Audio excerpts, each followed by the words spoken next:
প্রিয় দর্শক, আসসালামু আলাইকুম। পুরো দমে চলছে বিশ্বজুড়ে উত্তেজনা। প্রতিপক্ষকে 1 ইঞ্চিও ছাড় না দেওয়ার হুঁশিয়ারি দিচ্ছে পরাশক্তিরা। এই মুহূর্তে হাতে পাওয়া ভয়ঙ্কর কিছু আন্তর্জাতিক সংবাদ নিয়ে হাজির হয়েছি আপনাদের সামনে। ভিডিওর শুরুতেই থাকছে আজকের গুরুত্বপূর্ণ সর্বশেষ আন্তর্জাতিক সংবাদ শিরোনাম। হামলার আশঙ্কায় 5 ঘন্টা বন্ধ রাখার পর খুলে দেওয়া হলো ইরানের আকাশপথ। তেহরানে বিক্ষোভকারীদের মৃত্যুদণ্ড না দেওয়ার ঘোষণায় হুঙ্কার ছেড়ে হঠাৎ নরম ট্রাম্পের সুর।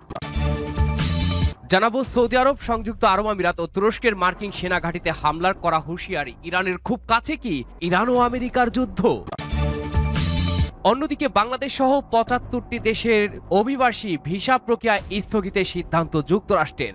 21 জানুয়ারি থেকে কার্যকর সরকারি সুবিধার উপর নির্ভরশীলতা ঠেকাতেই পদক্ষেপ জানিয়েছে কর্তৃপক্ষ। এদিকে যুক্তরাষ্ট্রের মিনেসোটায় অভিবাসী বিরোধী অভিযানে আবারও গুলি, আহত একজন। আত্মরক্ষার্থে পদক্ষেপ দাবি নিরাপত্তা বাহিনীর, প্রতিবাদে ব্যাপক বিক্ষোভ। জানাবো, ফিনল্যান্ড দখলে নিতে ট্রাম্পের হুমকির পর যুক্তরাষ্ট্রে ডেনমার্কের বৈঠক, যৌথ ওয়ার্কিং গ্রুপ গঠনের সিদ্ধান্ত, রুখে দিতে সেনা সদস্য পাঠানোর ঘোষণা জার্মানি। এবং সর্বশেষ থাকবে, গাজায় যুদ্ধবিরতি পরিকল্পনার দ্বিতীয় ধাপ ঘোষণা করেছে যুক্তরাষ্ট্র। হামাসের নিরস্ত্রীকরণ, অন্তর্বর্তী প্রশাসন গঠন ও উপত্যকা পুনর্গঠনের লক্ষ্য জানালেন উইটকফ। শুনছিলেন গুরুত্বপূর্ণ আন্তর্জাতিক সংবাদগুলোর শিরোনাম, এবার বিস্তারিত। হামলার আশঙ্কায় 5 ঘন্টা বন্ধ রাখার পর খুলে দেয়া হলো ইরানের আকাশপথ। তেহরানে বিক্ষোভকারীদের মৃত্যুদণ্ড না দেওয়ার ঘোষণায় হুঙ্কার ছেড়ে হঠাৎ নরম ট্রাম্পের। ইরান ইস্যুতে নমনীয় মার্কিন প্রেসিডেন্ট ডোনাল্ড ট্রাম্প বলেন, বিক্ষোভকারীদের উপরে হত্যাযজ্ঞ বন্ধ করেছে তেহরান, তবে এখনও হামলার সম্ভাবনা তিনি উড়িয়ে দেননি। পরিস্থিতি বিবেচনায় পরবর্তী সিদ্ধান্ত নেবেন। এদিকে ব্যাপক প্রাণহানির তথ্যকে পশ্চিমা প্রোপাগান্ডা আখ্যা দিয়েছেন ইরানের পররাষ্ট্রমন্ত্রী আব্বাস আরাকুচি। বলেন, যুক্তরাষ্ট্রকে জড়ানোর লক্ষ্যেই আন্দোলনকারীদের দলে ভিড়ে নিরপরাধ মানুষদের হত্যা করেছে সন্ত্রাসীরা। লাগাতার বিক্ষোভ সহিংসতার পর এখন কিছুটা শান্ত ইরানের পরিস্থিতি। অনেক রাজপথই এখন আয়াতুল্লাহ আলী খামেনির সমর্থকদের দখলে। এমনকি আন্দোলন পুরোপুরি নিয়ন্ত্রণের দাবিও করছে তেহরান। এতদিন ইরানকে নানা হুমকি ধামকি দেওয়ার পর এবার ট্রাম্পের কণ্ঠেও ভিন্ন সুর। তার দাবি, বিক্ষোভকারীদের উপর হত্যাযজ্ঞ চালানো বন্ধ হয়েছে বলে জানতে পেরেছেন তিনি। ইরানে কোনো বিক্ষোভকারীর মৃত্যুদণ্ড কার্যকর করা হবে না বলেও মন্তব্য করেন ট্রাম্প। আমাদের বলা হয়েছে যে ইরানে হত্যাকাণ্ড বন্ধ হয়েছে, মৃত্যুদণ্ড কার্যকর করারও কোনো পরিকল্পনা নেই তাদের। অপরপক্ষের অত্যন্ত গুরুত্বপূর্ণ সূত্র আমাদের জানিয়েছে, আমরা তা খোঁজ নিয়ে দেখব। এদিকে ব্যাপক প্রাণহানির তথ্যকে পশ্চিমা প্রোপাগান্ডা আখ্যা দিয়ে ইরানের পররাষ্ট্রমন্ত্রী আব্বাস আরাকুচি দাবি করেছেন, এ সংখ্যা কয়েকশো।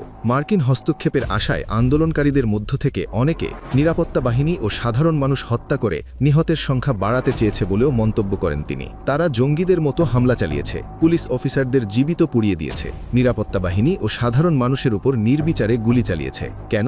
কারণ ট্রাম্প বলেছিল, প্রাণহানির ঘটনা ঘটলে তিনি হস্তক্ষেপ করবেন। এটি ছিল ট্রাম্পকে জড়ানোর একটি ইসরায়েলি চক্রান্ত। সৌদি আরব, সংযুক্ত আরব আমিরাত ও তুরস্কের মার্কিন সেনাঘাঁটিতে হামলার কড়া হুঁশিয়ারি ইরানের। খুব কাছে কি ইরান আমেরিকা যুদ্ধ?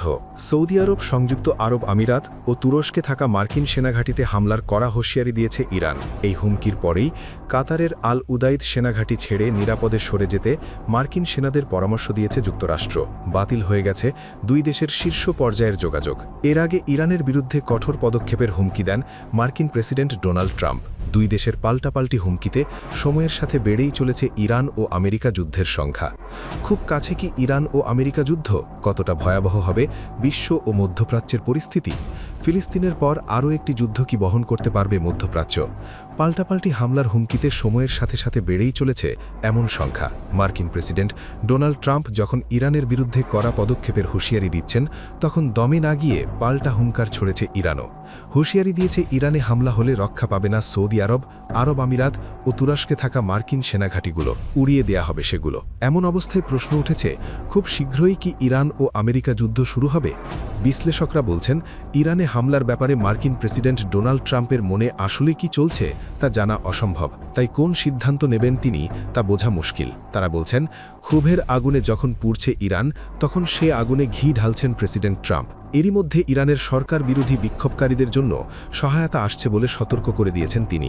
একই সাথে ইরান সরকার বিক্ষোভকারীদের ফাঁসি দিলে খুব কড়া পদক্ষেপেরও হুঁশিয়ারি দিয়েছেন ট্রাম্প। কিন্তু কি সেই সাহায্য, কি ধরনের কড়া পদক্ষেপ, সামরিক হামলা নাকি অন্য কিছু, তা পরিষ্কার করেননি মার্কিন প্রেসিডেন্ট। তবে ইরানে থাকা মার্কিন নাগরিকদের দেশটি ছেড়ে যাওয়ার পরামর্শ দিয়েছে ওয়াশিংটন। এরই মধ্যে কাতারের আল উদাইদ সেনাঘাঁটি ছেড়ে নিরাপদে সরে যেতে মার্কিন সেনাদের পরামর্শ দিয়েছে যুক্তরাষ্ট্র। ইরাক থেকে ইরান পর্যন্ত আকাশসীমা বন্ধ রাখারও খবর পাওয়া গেছে। তবে ছেড়ে কথা বলছে না ইরান। পাল্টা কড়া জবাবের হুঁশিয়ারি দিয়ে ইরান বলছে তাদের মাটিতে হামলা হলে অক্ষত থাকবে না সৌদি আরব, আরব আমিরাত ও তুরস্কে থাকা মার্কিন ঘাঁটিগুলো, উড়িয়ে দেয়া হবে সেগুলো। এমন অবস্থায় প্রশ্ন উঠেছে, খুব শীঘ্রই কি ইরান ও আমেরিকা যুদ্ধ শুরু হবে? বিশ্লেষকরা বলছেন, ইরানে হামলার ব্যাপারে মার্কিন প্রেসিডেন্ট ডোনাল্ড ট্রাম্পের মনে আসলে কি চলছে তা জানা অসম্ভব। তাই কোন সিদ্ধান্ত নেবেন তিনি তা বোঝা মুশকিল। তারা বলছেন, ক্ষোভের আগুনে যখন পুড়ছে ইরান, তখন সে আগুনে ঘি ঢালছেন প্রেসিডেন্ট ট্রাম্প। এরই মধ্যে ইরানের সরকার বিরোধী বিক্ষোভকারীদের জন্য সহায়তা আসছে বলে সতর্ক করে দিয়েছেন তিনি। একই সাথে ইরান সরকার বিক্ষোভকারীদের ফাঁসি দিলে খুব কড়া পদক্ষেপেরও হুঁশিয়ারি দিয়েছেন ট্রাম্প। কিন্তু কি সেই সাহায্য, কি ধরনের কড়া পদক্ষেপ, সামরিক হামলা নাকি অন্য কিছু, তা পরিষ্কার করেননি মার্কিন প্রেসিডেন্ট। তবে ইরানে থাকা মার্কিন নাগরিকদের দেশটি ছেড়ে যাওয়ার পরামর্শ দিয়েছে ওয়াশিংটন। বাংলাদেশ সহ ৭৫টি দেশের অভিবাসী ভিসা প্রক্রিয়া স্থগিতের সিদ্ধান্ত যুক্তরাষ্ট্রের ২১ জানুয়ারি থেকে কার্যকর। সরকারি সুবিধার উপর নির্ভরশীলতা ঠেকাতেই পদক্ষেপ। বাংলাদেশ সহ ৭৫টি দেশের জন্য অভিবাসী ভিসা কার্যক্রম সাময়িকভাবে রাখার সিদ্ধান্ত নিয়েছে যুক্তরাষ্ট্র। ফক্স নিউজের এক প্রতিবেদনে বলা হয়েছে ২১ জানুয়ারি থেকে এটি কার্যকর হবে। পরবর্তী নির্দেশ না দেয়া পর্যন্ত এই স্থগিতাদেশ বহাল থাকবে। মূলত পাবলিক চার্জ বা সরকারি সুবিধার উপর নির্ভরশীলতা ঠেকাতেই ট্রাম্প প্রশাসনের এই কঠোর অবস্থান। মার্কিন প্রেসিডেন্ট ডোনাল্ড ট্রাম্প দ্বিতীয়বারের মতো ক্ষমতায় বসে যুক্তরাষ্ট্রের অভিবাসন নীতিমালায় বড় ধরনের পরিবর্তন এনেছেন। মার্কিন পররাষ্ট্র দপ্তরের এক নথির বরাত দিয়ে ফক্স নিউজ জানিয়েছে, ৭৫টি দেশের নাগরিকদের জন্য অভিবাসন ভিসা ইস্যু সাময়িকভাবে বন্ধ রাখা হবে। আগামী ২১ জানুয়ারি থেকে অনির্দিষ্টকালের জন্য কার্যকর হতে যাওয়া এই তালিকায় বাংলাদেশ, রাশিয়া, ইরান, পাকিস্তান এবং আফগানিস্তানের নাম রয়েছে।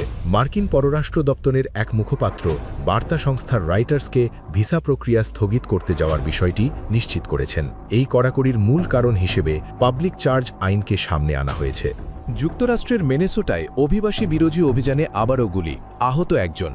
আত্মরক্ষার্থী পদক্ষেপ দাবি নিরাপত্তা বাহিনীর। প্রতিবাদে ব্যাপক বিক্ষোভ। অভিবাসী বিরোধী অভিযানের প্রতিবাদে বিক্ষোভে উত্তাল যুক্তরাষ্ট্রের মিনেসোটা অঙ্গরাজ্য। মূলত অভিবাসন কর্মকর্তার গুলিতে ৩৭ বছর বয়সী রেনি গুড নামের এক নারী নিহতের ঘটনায় আন্দোলনের সূত্রপাত। স্থানীয় সময় বুধবারও মিনেসোটা স্টেট ক্যাপিটালের বাইরে জড়ো হয়ে বিক্ষোভ করেন শত শত শিক্ষার্থী। ঐক্যবদ্ধভাবে ইমিগ্রেশন অ্যান্ড কাস্টমস এনফোর্সমেন্টের কর্মকর্তাদের শহর ছাড়ার দাবি জানান আন্দোলনকারীরা। রেনিগুড হত্যার রেশ কাটতে না কাটতেই আরও এক ব্যক্তিকে গুলির ঘটনা ঘটেছে। যুক্তরাষ্ট্রের অভ্যন্তরীণ নিরাপত্তা বিভাগের দাবি, আহত ব্যক্তি ট্রাফিক সিগন্যাল ভেঙে পালানোর সময় পুলিশের দিকে আক্রমণাত্মক ভঙ্গিতে ধেয়ে যান। এ সময় আত্মরক্ষায় গুলি চালায় নিরাপত্তা বাহিনী। এ ঘটনার প্রতিবাদে ক্ষোভে ফুঁসে ওঠে মিনিয়াপোলিসের সাধারণ মানুষ।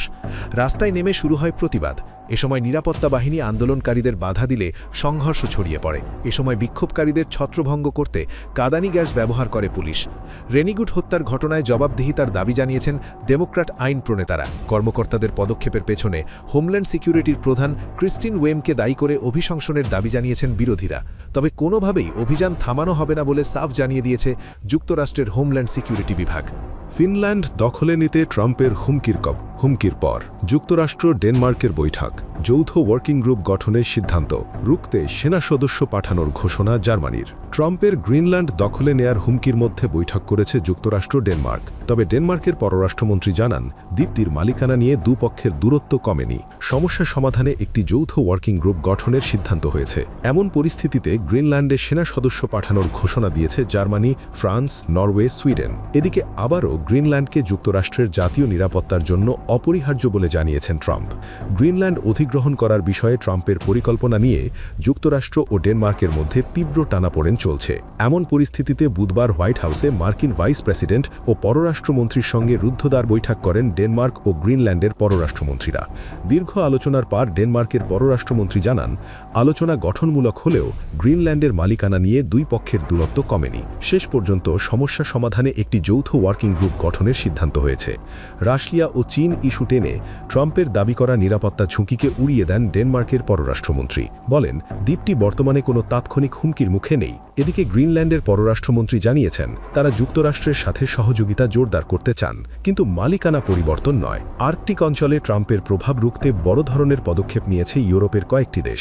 এরই মধ্যে পরিস্থিতি পর্যবেক্ষণে সেনা টিম পাঠানোর ঘোষণা দিয়েছে জার্মানি।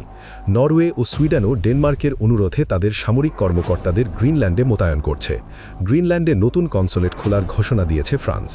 এমন পরিস্থিতিতে আবারও গ্রিনল্যান্ডকে যুক্তরাষ্ট্রের জাতীয় নিরাপত্তার জন্য অপরিহার্য বলে জানিয়েছেন ডোনাল্ড ট্রাম্প। তার দাবি, দ্বীপটির খনিজ সম্পদ এবং কৌশলগত অবস্থান রাশিয়া ও চীনের প্রভাব রুখতে ওয়াশিংটনের হাতে থাকা জরুরি। ট্রাম্পের এই মানসিকতাকে সাম্রাজ্যবাদী ও নব্য উপনিবেশবাদী আখ্যা দিয়ে ডেনমার্কে মার্কিন দূতাবাসের সামনে বিক্ষোভ হয়েছে। বিক্ষোভকারীরা গ্রিনল্যান্ডের পতাকা উড়িয়ে ট্রাম্পের হস্তক্ষেপের বিরুদ্ধে স্লোগান দেন। এবং গাজায় যুদ্ধবিরোধী পরিকল্পনার দ্বিতীয় ধাপ ঘোষণা করেছে যুক্তরাষ্ট্র।